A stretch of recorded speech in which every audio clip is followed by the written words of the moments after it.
اس میں کوئی شک نہیں کہ اللہ نے ان کو علم سمندروں جیسا علم عطا فرمایا. یہ بڑے صغیر کی جو سرزمین ہے یہ اپنے اس آخری دور میں ایسا لگتا ہے کہ بہت کچھ اگل گئی ہے.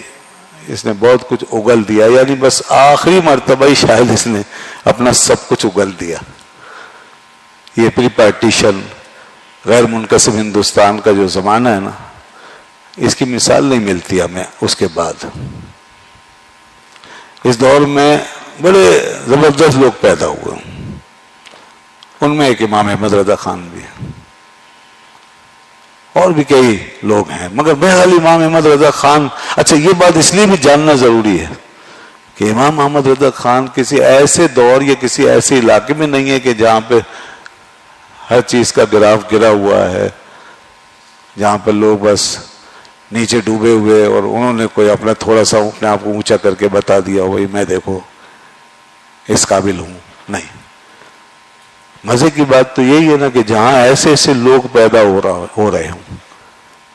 یہ دور ایسا تھا کہ اس میں کئی لوگ، بڑے بڑے باکمال لوگ، بڑے بڑے جینیس لوگ، اور ہر فیلڈ میں، یعنی سائنسی علوم میں بھی، ریاضی میں، اور جناب علوم طبعی میں، اور فلسفے میں، منطق میں، شعر شاعری میں، ادبیات میں، اسی طرح مذہبیات میں، فقہیات میں، دینی علوم میں، ہر چیز میں.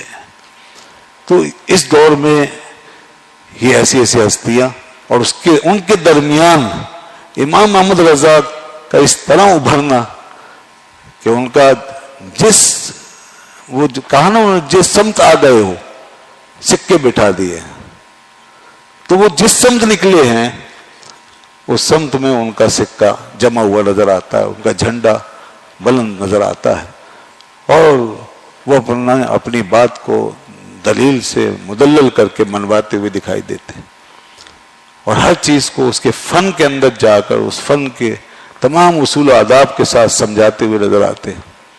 یہ ان کا طرز امتیاز ہے. اس دور میں بڑے بڑے خطیب بھی تھے، بڑے بڑے شاعر بھی تھے، بڑے بڑے ادیب بھی تھے، ہر طرح کے لوگ.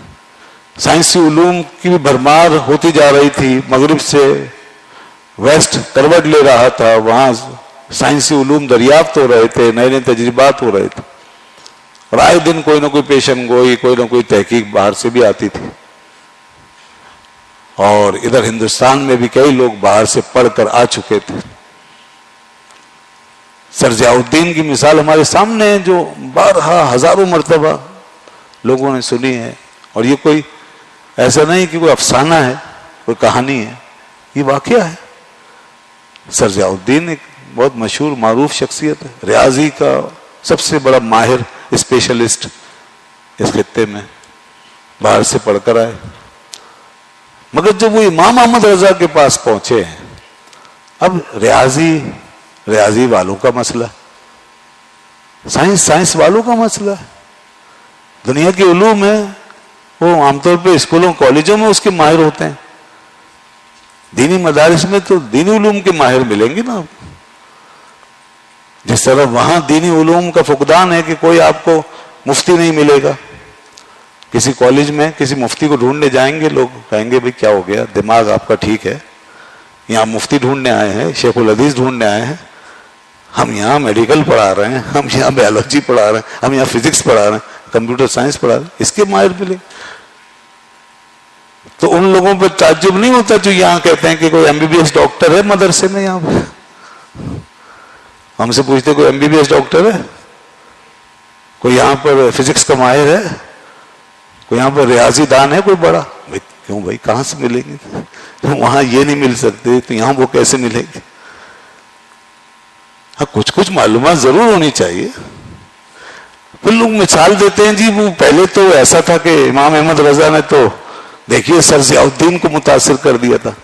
ہاں، اسی لیے تو وہ امام بنے ہیں. اگر سارے لوگ ایسے ہو جائیں گے تو سارے امام نہیں بن جائیں گے. تو امام تو کوئی ایک آدھی بنتا ہے. ایسے لوگ تو بڑی مشکل سے ہوتا ہے چمن میں دیدہ ور پیدا. اور اتنا جینیس آدمی، ایسا ہماگیر صلاحیت کا آدمی، ایسی بات ہے ہر دور میں خال خالی ہوتے.